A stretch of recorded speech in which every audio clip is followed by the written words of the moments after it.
I don't think we're quite live yet.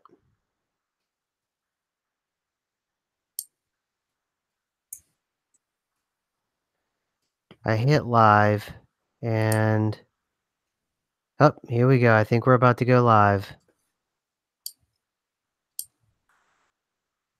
Okay, it says we're live. Oh, I know There we're we live. go. Yep.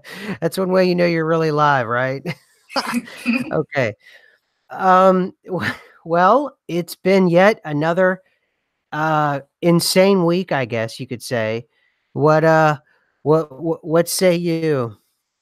I think it's been completely insane between the weirdness going on with the Schumann resonance, between the strange things happening with the old conspiracies. I was talking to some of the people I know about the JFK grassy knoll and the moon being inside of Earth's atmosphere, and they were Yeah. just blown away.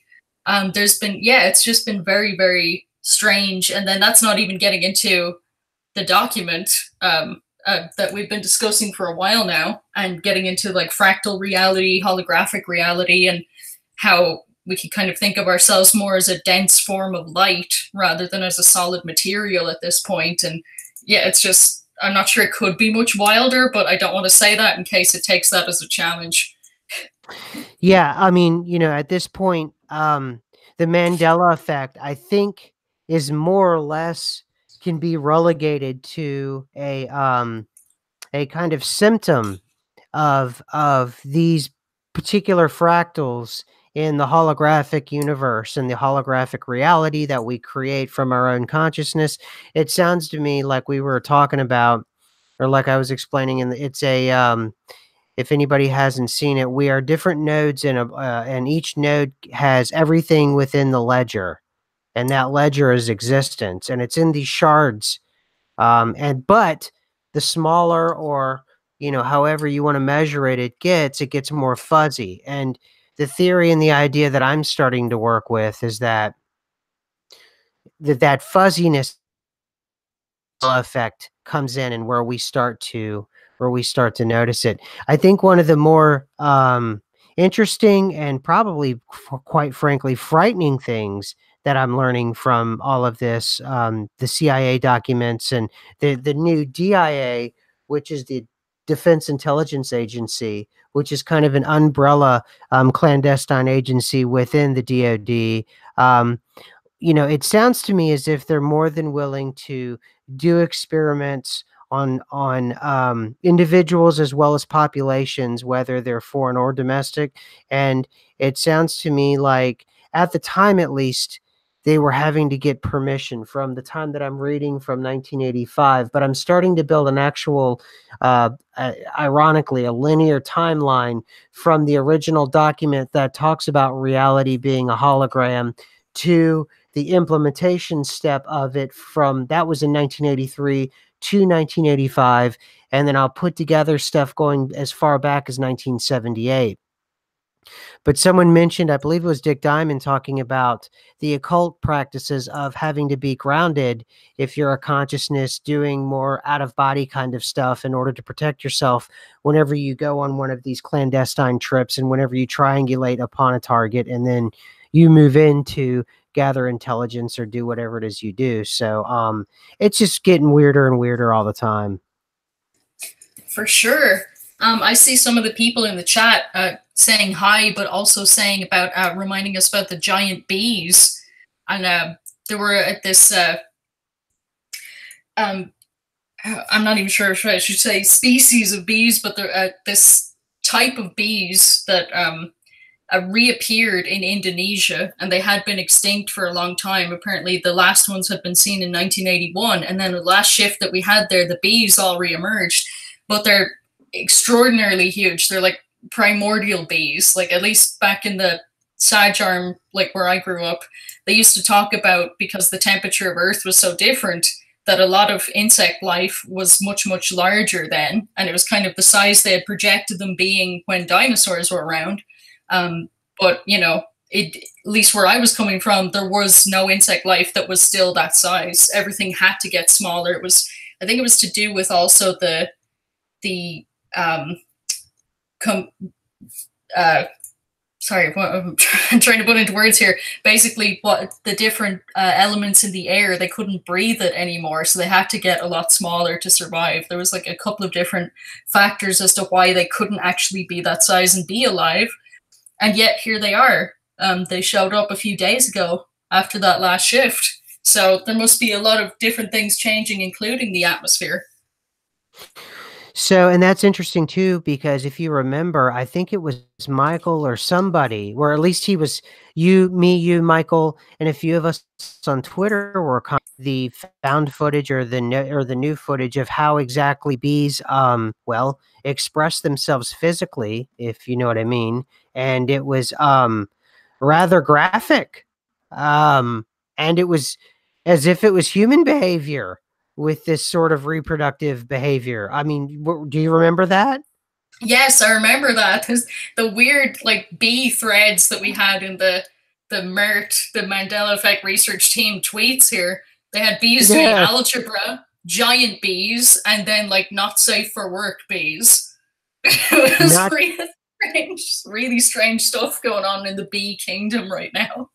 and the footage was just absolutely, it was almost as if it was CGI, but I mean, I still, I'm still not very trustworthy of the MSN, but I believe bees are now behaving this way, which was, and just think of a graphic adult movie, and but instead of human beings, everybody in the live chat, it's bees, and that's exactly how they were behaving.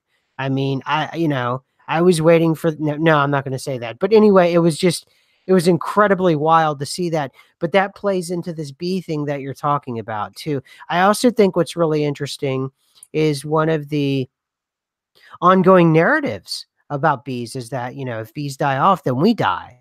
And now, interestingly, bees are becoming more aggressive in terms of their reproductive predilections, as well as these new gigantic bees that are primordial bees that are suddenly, quote unquote, discovered, which I don't think they were discovered. What I think they were is they were, like you said, they were shifted in, is what I believe what happened.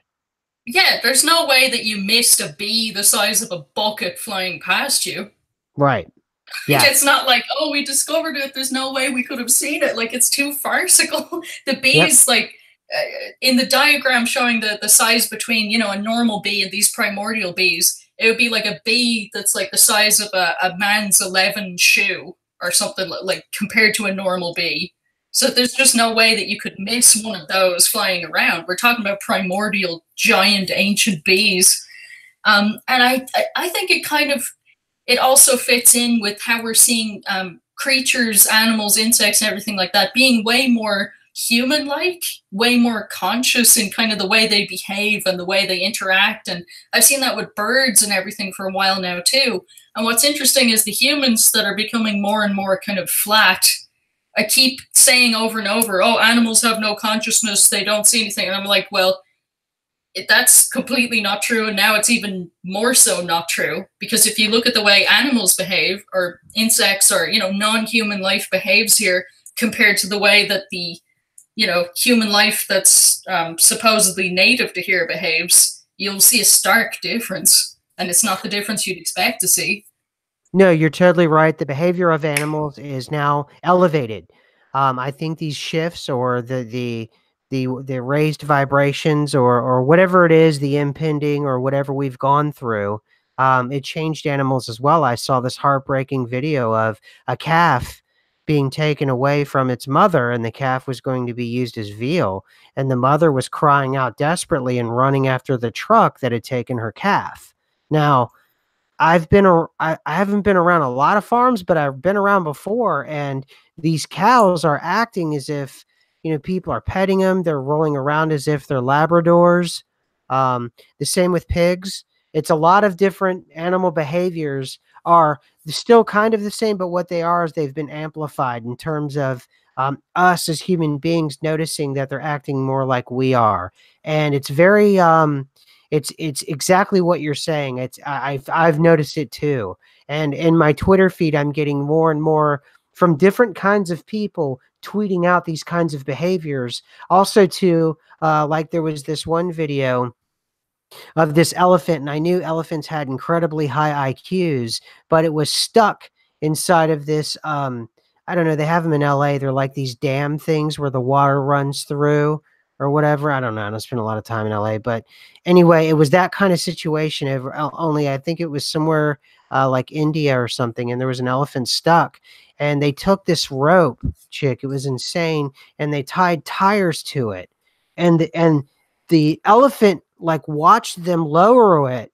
and the elephant like knew to climb the tires, and it climbed the tires, and then the people were pulling and the elephant got up, and it was it was just amazing, and it was almost as if the elephant was aware of what the people were doing. The people got the elephant out, and I'm seeing this kind of footage more and more and more, and I know it's not just one source, it's from different kinds of people, and it's just very interesting to me. Me too.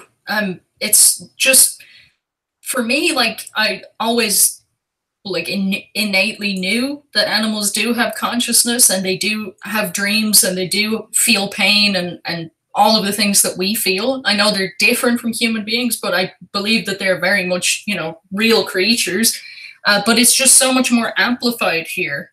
And it's just weird to see the people becoming more and more kind of flat and two-dimensional, and the animals becoming more and more and more multi-dimensional. I don't understand really what's kind of going on with that, but it's how can we even approach that subject without kind of sounding mean to like the NPC Orion people. I don't want to like be mean to them, but they don't even see it. They don't see the animals being more animated. Well, the way I'm looking at it is just like it was describing, like with the blockchain thing, that reality, especially if it's a hologram and it's broken up into different holograms that reflect the whole, each node, it has its own limitation in terms of resources. And I mean resources like memory or processing resources, if you think of it like a computer. And if you think about it, chick, if you were to take away one part of your processing power or whatever it is, and you were to apply it less to humans and reapply it and reallocate it to animals, then you have a reallocation of resources. And if those resources have something that will make people a bit more flat that aren't enemies, and then animals elevate, then there you are. You still have that balance there. It's just been reallocated to a different area, so to speak, of consciousness, because I'm beginning to start to learn that there's only consciousness. And the idea that there's only consciousness, and there is myself, and then there is you, and then there is a dog or whatever it may be, it's kind of an arbitrary definition maybe, and I'm kind of trying to work this out myself, that it may be a bit arbitrary, and really the only thing grounding us to ourselves may be the concept of our own selves, and maybe animals have started to elevate themselves in their own sense of consciousness and self. And I know normally I would say that's new age, hocus pocus, garbage. But again, the more documents and the more I'm reading into these, and please, everybody, I know I've said it for 2 weeks and I'm seeing a lot of people that are new in the chat. Please go back to even my most recent episode and grab that CIA document, and please read it at least one time so you can kind of catch up with us and understand what's going on.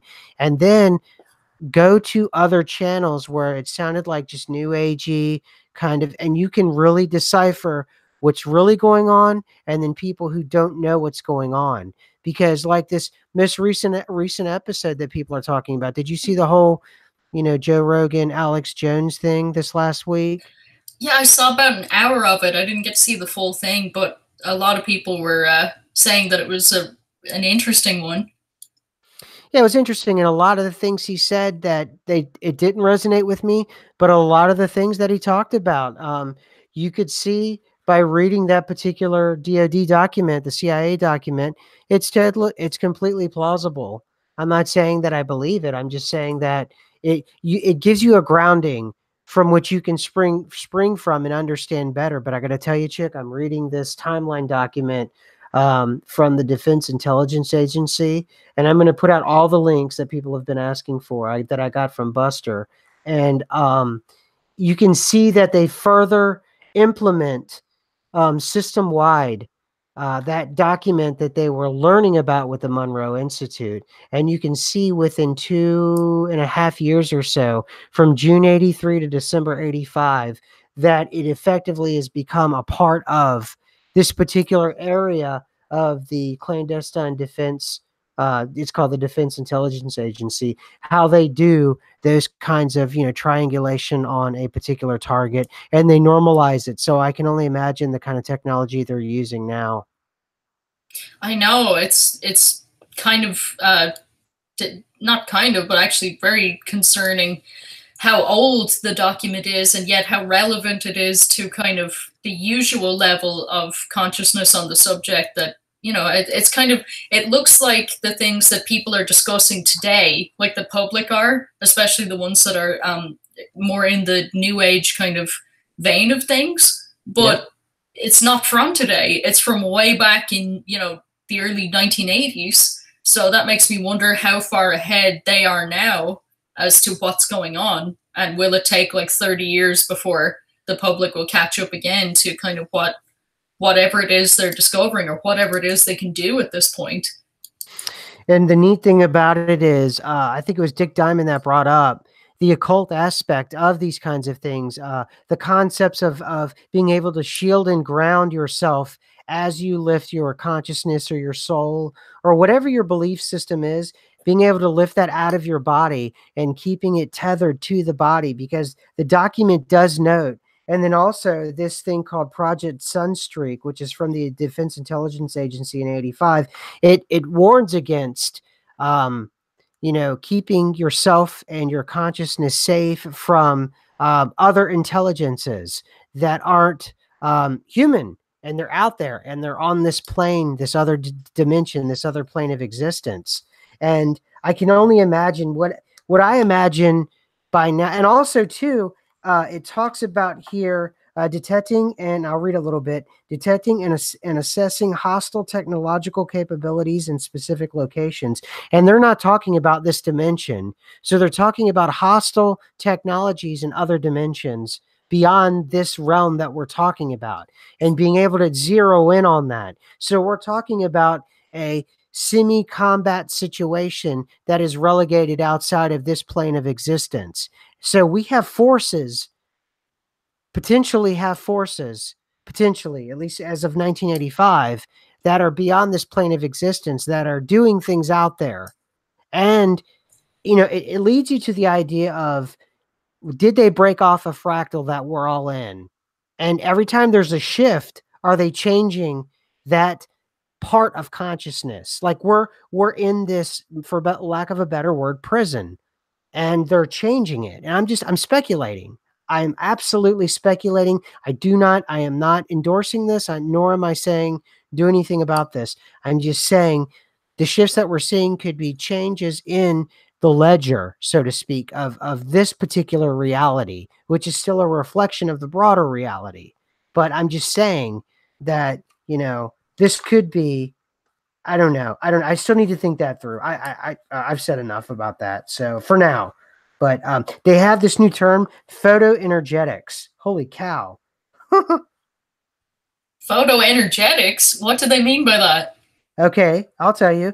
It's a mental process by which an individual perceives, communicates with, and or perturbs characteristics of a designated target, person, or even remote in space and or time from that individual. It does not involve any electronic devices located or focused at the target, nor does it involve classical photo interpretation or of photographs obtained from overhead or oblique means. Now, what's so interesting about photoenergetics is that it's again talking about a kind of out-of-body experience where you target an individual on another plane of existence. So you're sort of, you're tapping out of this plane of existence, this oscillating, I hope I said it right and it pleases everybody, this oscillating plane of existence that we're on.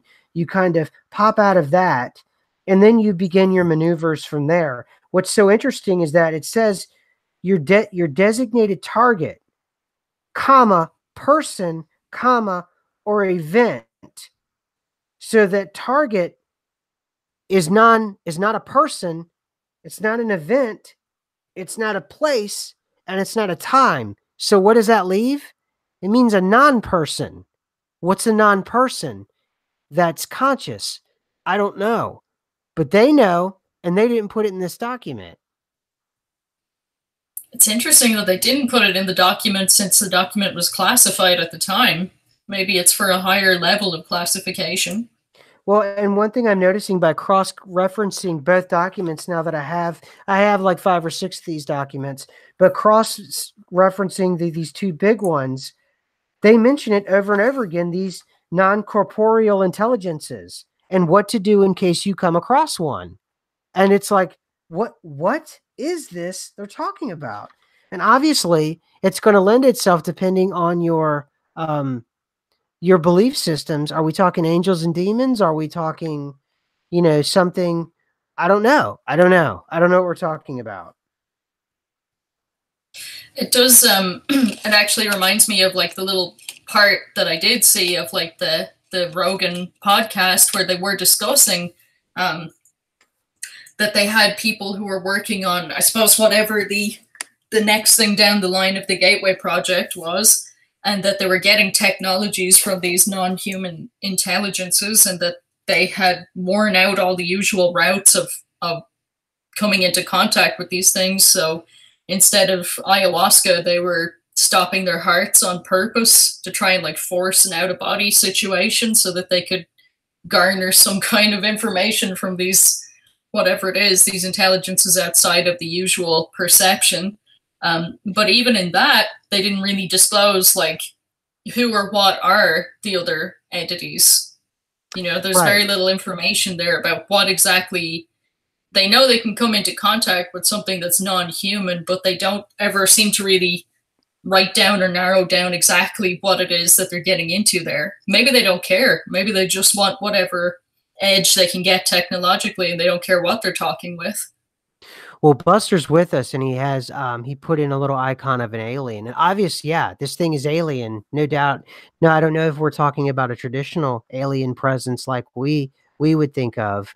But that is certainly something that's worth, it's going to be worth exploring in the future. But whenever I was comparing the blockchain to the way in which the holographic reality is constructed, I mean, in no way am I saying that mankind made that particular technology. I'm considering absolutely the prospect, and I always sort of just by where does an idea come from, really? And I always brought up that Parsons thing where Parson was able to imagine, rockets into existence. And obviously he was an occultist. And so, where are these technologies coming from? What are these technologies exactly? Do these technologies, because they mimic the nature of existence in many ways, and they use the properties that are sort of the bedrock. Whenever you ignite this hologram and then existence is there, it's an electronic kind of thing. It's and it deals in vibration and electricity and all these things as we know it.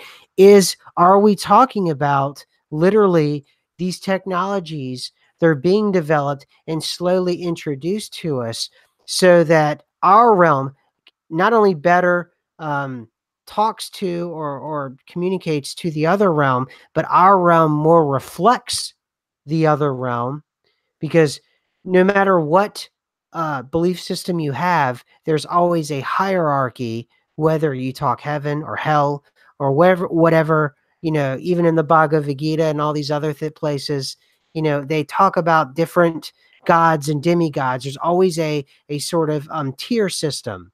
And we as well get that automatically, the more we implement technology in terms of human beings and sort of this, everybody's really upset about this social credit thing in China that's going on, but don't we kind of already have that here? We have the people who have the blue check mark in Twitter and the people that don't. Immediately when you get the blue check mark, you get a certain social cachet. I mean, you know what I mean? It's true, and I think that that's probably going to. Well, I suppose at one point I thought, oh, that's definitely going to hold going forward, but I can't really say that anymore. As in that kind of focus of reality be clamping down on us and just everything kind of turning more dystopian. It used to be a big concern, but really ever since the Mandela effect, it's really tapered off a lot. I suppose it's still there, but it's almost kind of like the World War II thing of like the more we feed into it, the more it kicks up like it's still there, and the less you pay attention to it, the less that it's there.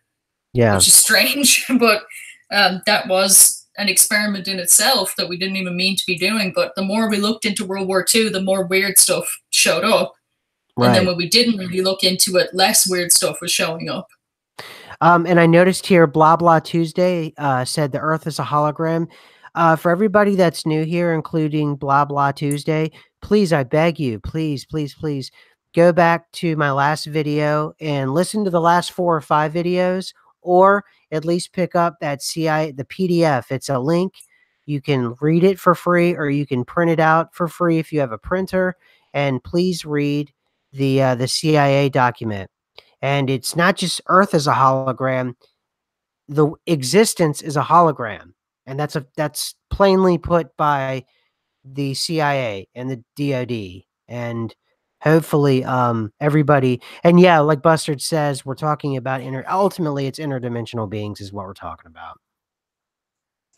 Yeah. And there's been more and more kind of focus on interdimensional beings. One of the things that kind of brought it to my attention was Steven Spielberg when he made Indiana Jones and the Kingdom of the Crystal Skull.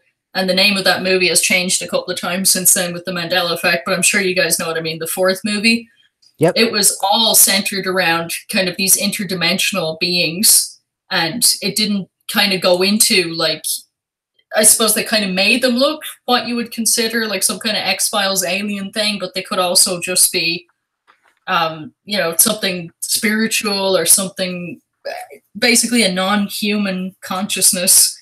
And it was weird to see that idea being put in such a mainstream way in front of people, because it wasn't really a fantasy thing, as in you could take it as fantasy, but there was so much talk coming after that of interdimensional intelligence or interdimensional consciousness kind of interfering with a lot of a lot of everyday life, in that these technologies were kind of being channeled from other places, and getting into even how far back does it go? I mean, the Manhattan Project and NASA and everything like that, all these different things coming out about how they were involved in the occult and part of different organizations that Crowley helped set up, and how they would kind of channel or go into different states to get these different technologies.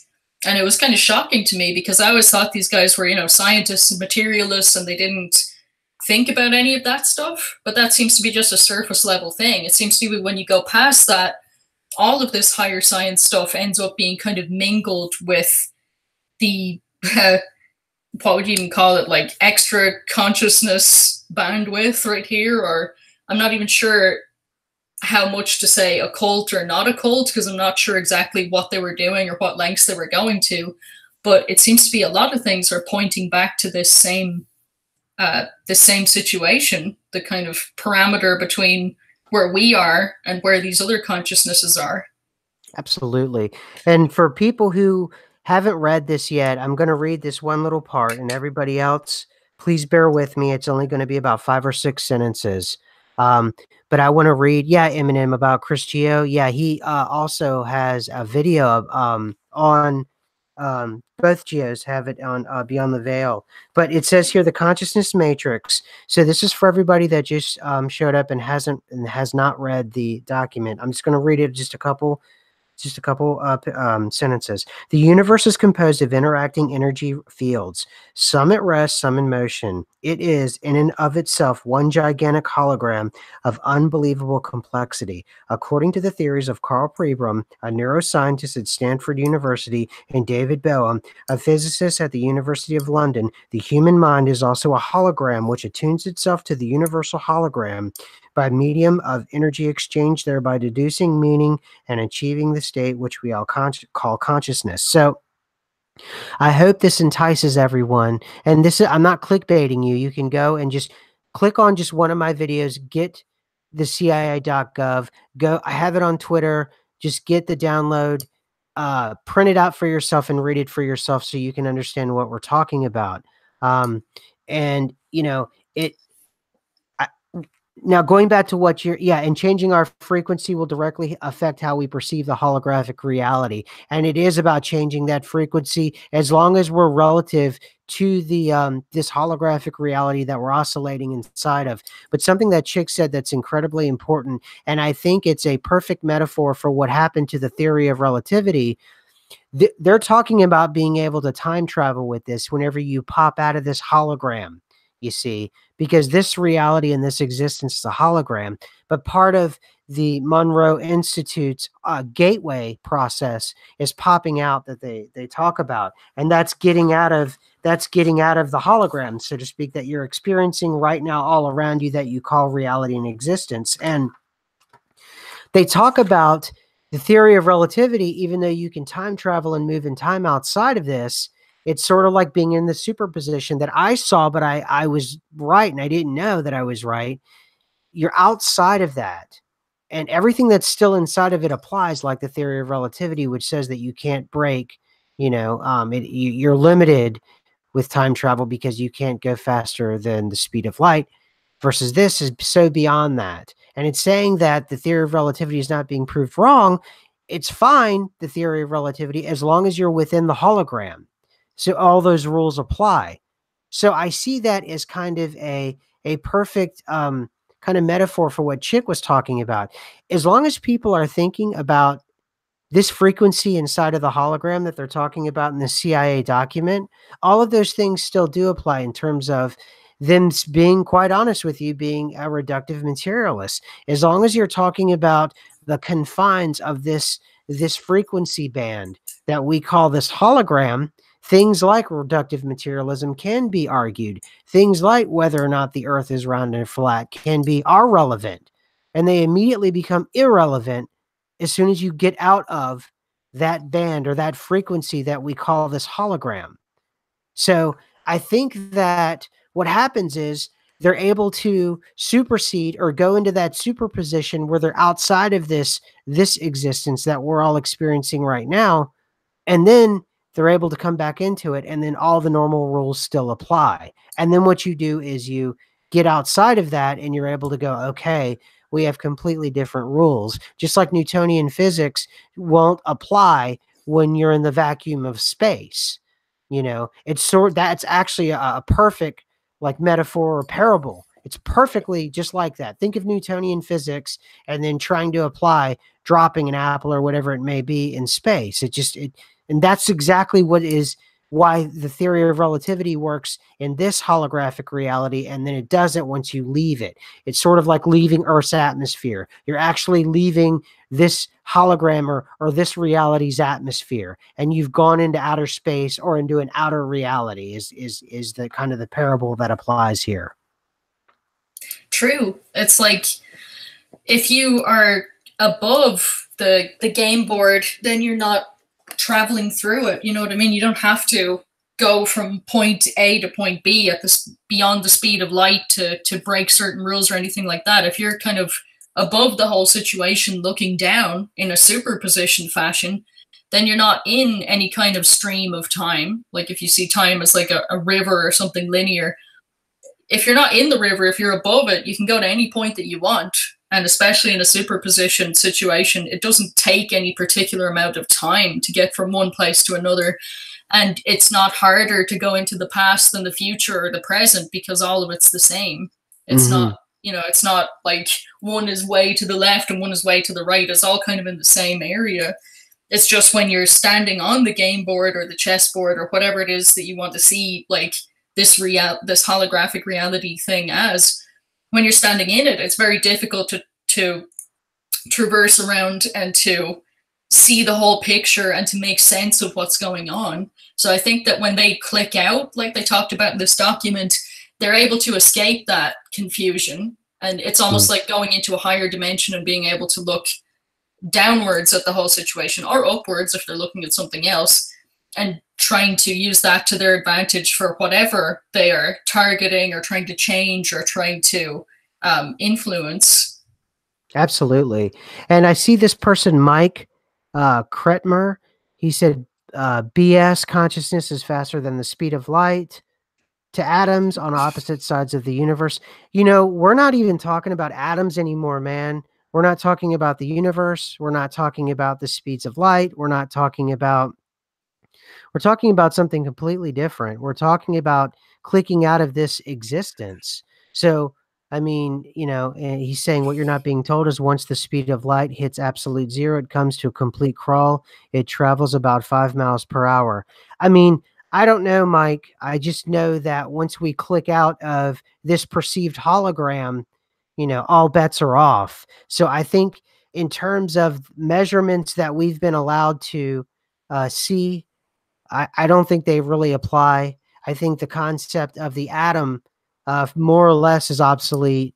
That too could explain why those that may not be privy to documents like this, you know, you get down to the quantum level and it becomes so confusing because you may be by accident you're superseding that band. I want to call it like it has here for the oscillating.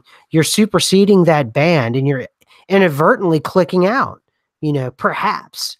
And that way, a lot of the mysteries of that you're dealing with that you may call quantum physics inside the hologram, you're piercing the hologram by accident. And then the new kind of science that's beyond this hologram is what is confusing so many scientists right now. And that's why perhaps also when you do that, you distort the hologram and you reallocate resources. And that's when you get weird things like the Mandela effect. And you get things like, well, bees doing things that usually grownups do, or bees that are as big as, you know, a football or a basketball player's foot, which is gigantic, or you know, a 6'5" person's foot. You know, or the moon is now it's in the Earth's atmosphere. So technically, the astronauts didn't leave, assuming they went to the moon. They didn't leave Earth's atmosphere. So there you go. That problem solved. I know it completely, like, because the hour of the podcast that I heard with Rogan, and they were starting to argue about the Earth and astronauts and NASA and everything, because AJ wore a NASA T-shirt to like troll the flat Earth people. It's just like the whole argument goes completely crazy when the moon is inside of Earth's atmosphere, because then it's like, well, how are we arguing about space then? It fits more with the, you know, the idea of the moon being inside of kind of the area of the Earth. It fits more with the flat argument than with the globe argument. But in either case, or in either way, it's kind of diffused the entire situation. And that's why I likened it to the grassy knoll being immediately suspected now with JFK's assassination. It kind of turns the whole like conspiracy, the whole idea on its head, because then what's going on if that was always admitted, that the grassy knoll had a second shooter, and that's what the commission agreed on from the first place? I mean, yeah, let's think about this. The 1960s. Let's really think about it. Now, the 1960s, the government has it in their reports. It's in official reports that not only was there the grassy knoll thing, there was a second shooter, that the moon is in Earth's atmosphere. I mean, this rewrites the entire script of the 60s, really, and that the feat that the astronauts took part in, unfortunately, it's not as impressive because they never really left Earth's atmosphere to get to the moon. And in terms of the whole JFK thing, that yes, there was a second shooter. So we've talked about this before, but this is more or less for the new people, or even people who want to be refreshed on the insanity that's happening. That a lot of these arguments now are kind of moot at this point, and everything we've been arguing about for the last 40 years are kind of gibberish. I know, and it's unraveling the present to certain degrees, because a lot of pieces that ended up being in the present because of things that happened in the past, well, those things are still existing here, but the reasons why they exist don't anymore. So it's more kind of unraveling of the connection between the past, the present, and the future. And I suppose that's been part of the Mandela effect for a while, especially with ancient ruins and tombs and things kind of showing up and disappearing again, and all kinds of weird things like that going on. They don't, there's no particular, it's not like it was built in the past and it's still here in the present. That doesn't any longer apply to our reality, which I suppose is one of the biggest turning points of this whole thing. And same thing with whatever technologies and things exist in the future, it doesn't mean that any of them are going to be invented in the present. Absolutely. Totally. So what's up with the hand grenades from the 13th century? What's going on with that? And what's up with the computer scripts from 18 something or other? And then we also got a picture of Abraham Lincoln when he was young showing up this morning on Twitter. What was that all about? The photographs are going further and further and further back. It's getting real, real crazy. So I'm going to send a link out to everybody. Crusader era hand grenades now, in addition to bees getting busy. The moon is in Earth's atmosphere. Here's Crusader. I clicked on that. You're good to go there, guys. It's a safe link. I clicked on it. My computer didn't crash. What else do we got? And I'll go. And this is pre-Babbage. Anybody who took any kind of STEM or computer science degree, we are now way, and I think they even mentioned pre-Babbage that we've got basically ancient computer science. I only have a link to okay, I only have a link. Well, here's a Twitter link for you. So enjoy that for any kind of anybody into computer science history. You'd have to be a total nerd like me, but that's okay. Nerds are okay. I got that. I sent that out for folks. That's kind of freaky deaky. What else do we have here? Because I tried to retweet it all. Let me get well, very able Abe. This photo of where was it with him in the, want to get that picture of him in the towel looking all, well, whatever. Oh, that picture. I thought I thought that kind of looked like Matthew McConaughey. That was a little bit crazy. I'm trying to find that, man. That was a wild picture, man. I'm trying to I've got it here. Let me see if I can post it. Yeah, post it, because it's basically it's like Lincoln in this towel, and apparently it's been there for a really long time, and it's like, she said like 1940 or something. Yeah, it's like, what? Yeah, that's another strange one right there. But I mean, it's getting weirder and weirder, man. Here it is on Buzz. Did you send it out? If not, I can send it out. I okay, cool. Yeah. Oh man. Oh my God. This is too funny, man. It just gets weirder and weirder and weirder almost by the minute. And I'm less shocked, because if you think about this, without this document, Chick, and for everybody that's that watches or that listens to the show on a regular basis, if you've read the document, you can handle this accelerated rate of ME changes. Yeah, I mean, the moon is in Earth's atmosphere, and now everybody sees it in the daytime. Everybody who's not MEs, they're commenting on it all the time. And think about this now, Chick. We truly can eventually go to Andy Warhol's museum on the moon. So there you go.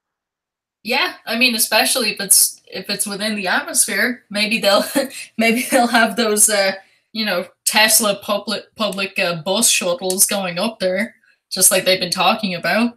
It kind of makes their whole thing more probable about commercial space travel. It's not even really space travel, because it's just very high up in the sky. It's not actually in outer space. No, not at all. And in fact, the whole idea of the space elevator. You absolutely, because you've got to keep in mind the moon is stationary. So you, in theory, could, if you were able to find, and they have these new kind of nanosteels that have these kind of nanotechnologies to them, you could create, and it's some kind of new meshing. It's a nano meshing that's I'm sure someone knows about already, and because we've got a really smart group here with us. But it's a nano meshing that is like the strongest steel ever, and it's like unbreakable. If you were to you'd actually have to take the meshing apart in order to break it, but you would be able to create this alloy metal with this nanotech meshing, and you could create, in theory, because the moon is stationary, even though the Earth is moving, but the moon is stationary to us, perhaps a kind of elevator, and I forgot what sci-fi who wrote about the space elevator. You potentially could get the elevator almost up to the moon, have a docking station, and then fly to the moon in a relatively short period of time, as long as the elevator gets out of the immediate atmosphere. It's true, because this moon doesn't rotate on its axis. Like, it goes around the Earth, but it doesn't spin in circles while it's going around the Earth. And every other, supposedly, like, heavenly body, as it's been explained to us, they rotate around the sun, but they do little circles on their rotation. It's a double rotation, and the moon is the only one that doesn't do that, and there's no particular explanation as to why. But maybe it doesn't because it's inside of the atmosphere. Right. It's a strange one. It's a weird one, right? It's totally weirded out. And it's like, I don't know where I don't even know. I'm not even impressed that we have hand grenades from the Crusader era. I mean, are you this look, 30 episodes ago, you and I would have been talking about that for like a month, right? Yes, we would have been. I don't think we were prepared for all the things we were going to get hit with. The grenades, Tartary, the mud floods, the Andy Warhol, the bees, I'm sure there's all kinds of stuff I'm even forgetting now, because there's just so much stuff all the time that when you try to keep up with it, you're just going to get confused. It's really difficult to even follow up on all the different little, fractal stems that are kind of branching off of this Mandela effect weird trajectory. And I think it's a real great, this CIA document and then the other documents that'll come out eventually. It's a great prerequisite. So when you listen to, I think it's Tom Campbell that everybody points me to, you actually have, like this scientific basis, or at least a foundation that you understand where they're talking from. And that whether or not you believe the government, whether or not you believe science, whether or not you have at least a foundation, a place from which you understand where people are talking about. And I don't know, I think it gave me a leg up. At least I felt that way. What do you think? I'm just keep wondering what we're going to get hit with next. Like, the overall message, as I'm kind of interpreting it at the moment, is these things that we hung to so much, especially the trajectory of the past to the present, all of those things are unraveling and kind of just crumbling away. And I think that the point of that, at least to me personally, is to let go of the past and be open to whatever it is that's coming in the future. And the question is, like, are we going to get any clues about what the future is going to be? Or is it just going to keep on spinning and spinning and spinning into a wild trajectory? Or even crazier, are we just going to keep shifting and shifting towards the center of the Milky Way?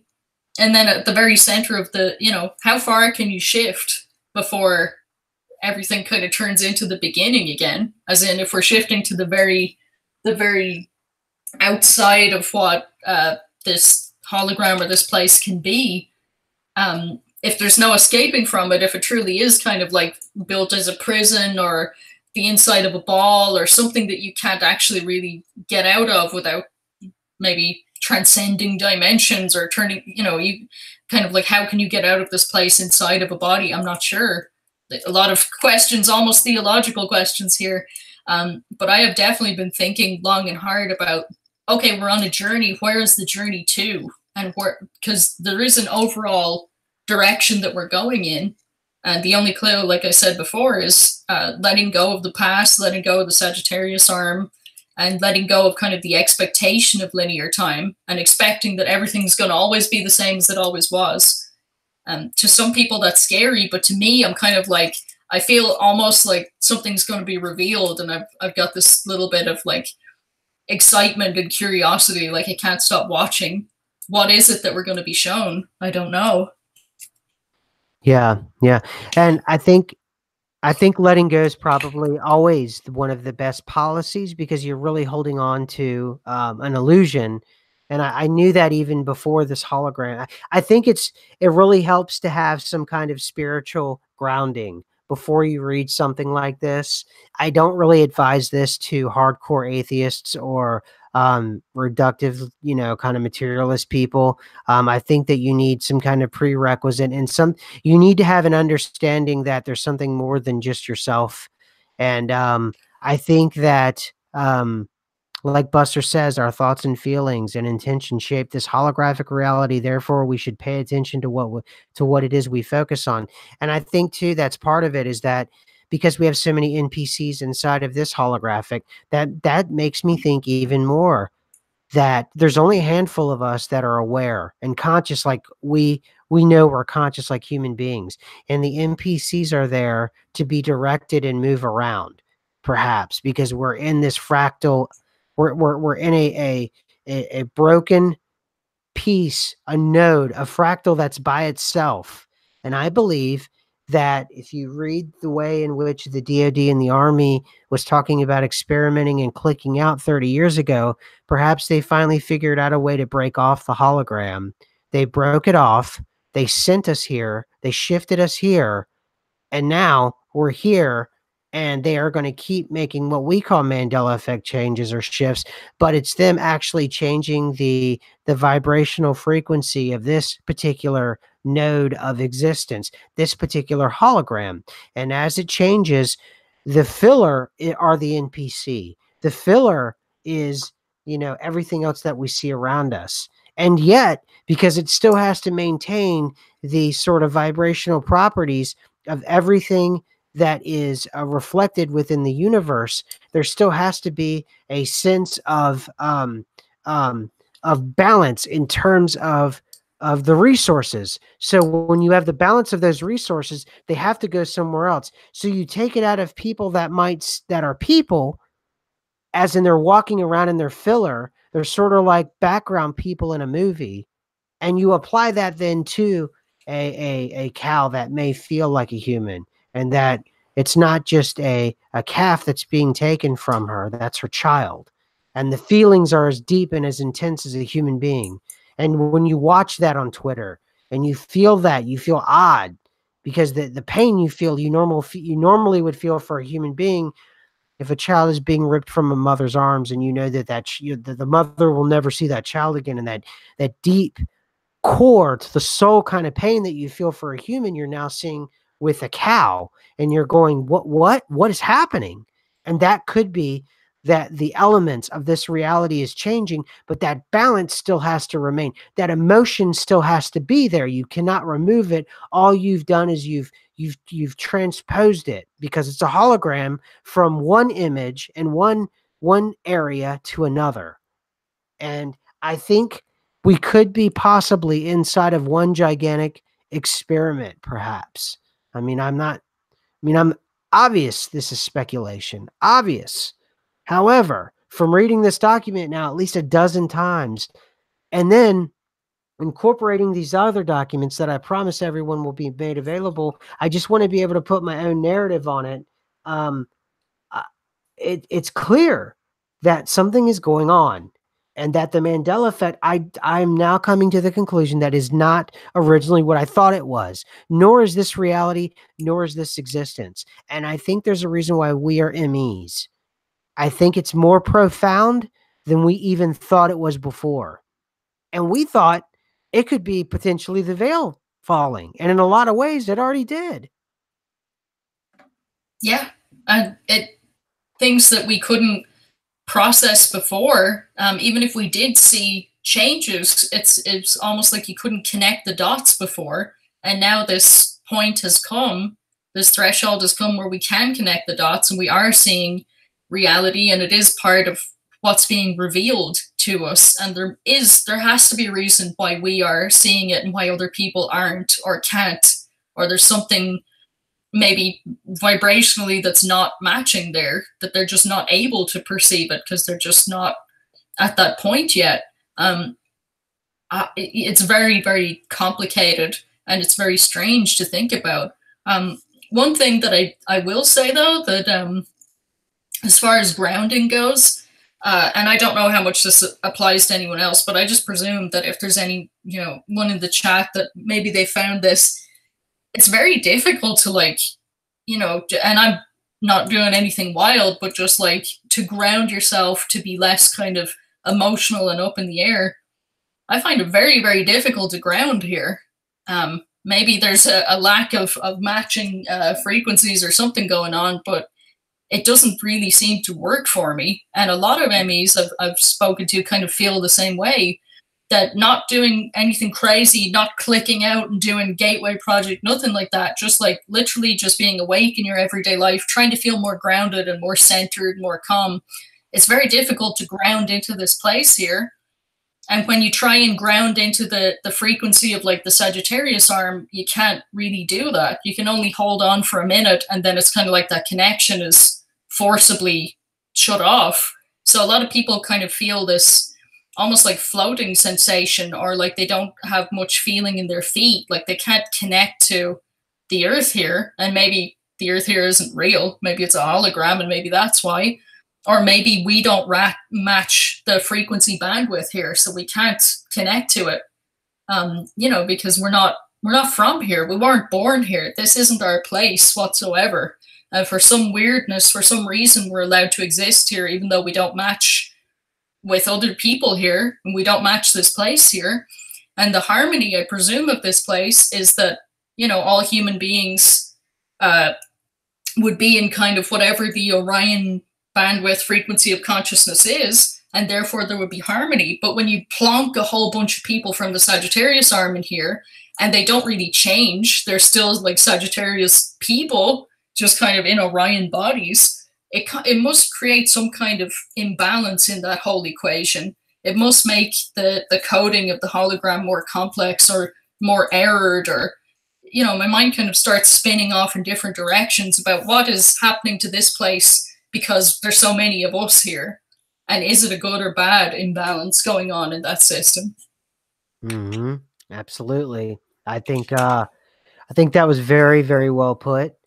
And I think I have nothing else to add. I think that's a perfect way to end this hour. And once again, this hour felt literally like 5 minutes. And as far as I'm concerned, it was, because I no longer really, I go through the motions of normal time in order to fit into this very strange and bizarre holographic existence. We are ghosts in the shell, and I'm not entirely sure that the shell itself is not a ghost or a hologram. So, I don't know. It's very strange. It's the end of this hour. I want to thank everyone for showing up and hanging out for the hour again. And I apologize. I made this appointment. It was a tax appointment this time last year. As you can see, we're only on episode 46, so I'm not going to do the same thing next year, because obviously we are going to be here next year. And I just wanted to apologize that everybody had to wait for that 2 hours. And it seemed to Chick that I just didn't know we were going to have this show. But now that we're here, I'll make sure that I'm here on these Saturdays. So looks like we got up just over 80 people this time, which is awesome. So just Buster, everybody, just thank you so much. Reader, Amy, Mike, I mean, just, Dark Slayer, hello, Lisa, everybody, just thank you so much, all of you. I got nothing else. Do you, Chick? Just like, thank you so much, everybody, for being here. And just like when you mentioned next year, I was like, whoa, I haven't even started to think about what next year could be. I have this kind of hope, and it might be cheesy, but like 2020 being a kind of a metaphor for perfect vision. maybe we'll see a Nice. lot more next year, and maybe we'll understand a lot more this time next year. Hey, And that's my hope. maybe we're all here together, especially the regulars and those of us that are coming in and positive. Maybe we're supposed to be here together and maybe we'll all click out together or something. I don't mean like culty, like we all got to wear Nikes and stuff. I mean, we all just may see it. You know what I mean? Nothing negative or weird or anything. Just like like you said, it may be 2020, like we see it or something. I don't know. You know what I mean? I'm hoping so. I feel like we're very, very, very close to it. Right. And it would be, it would just be cool if that kind of lined up. But I'm not expecting anything to kind of logically make sense going forwards. I'm kind of presuming it's going to be crazier than ever. Just like when Heck we yeah. started the Lost and Found bin, we were so shocked by things, and now the stuff that shocks us now, I presume in a year won't shock us at all, because we'll be onto some other completely wild level of who even knows what. Well, I will say, and even though we're dragging past that hour, we do attract a really awesome crowd. And the regulars that stay on are just really awesome. And it's really not about one episode. It's about the momentum and sort of the bigger string and narrative of people that we have that makes this show so awesome. Speaking of which, everybody, can you give us a thumbs up? It's free, it's easy. You just click it. Please, on your way out, just give us a thumbs up. Please, please, please. And with that, I'm going to go ahead and shut this thing down. We will see you next week. As soon as I get these documents, I've consumed them. But once I really consume them, I'm going to get on it and get a show out there. I think I'd like to do a roundtable chick with me, you, and Buster, if you're cool with that. And we could really kind of dig in and, I think it would be kind of cool. What do you think? I think that'd be very cool. Yeah. Okay. Awesome. Then I'll set it up maybe within the next week and a half or something. I'll talk to Buster, or maybe all three of us can talk offline somehow, and we'll do this thing, man. We'll have maybe even more than an hour powwow. Who knows? Maybe a 2 hour powwow. A lot of people have been saying, how about a 2 hours? So we'll see. That might be awesome. That might be awesome. All right, everybody, we're jumping off, and we will see you next week. As always, this Lost and Found bin. See ya. See you guys.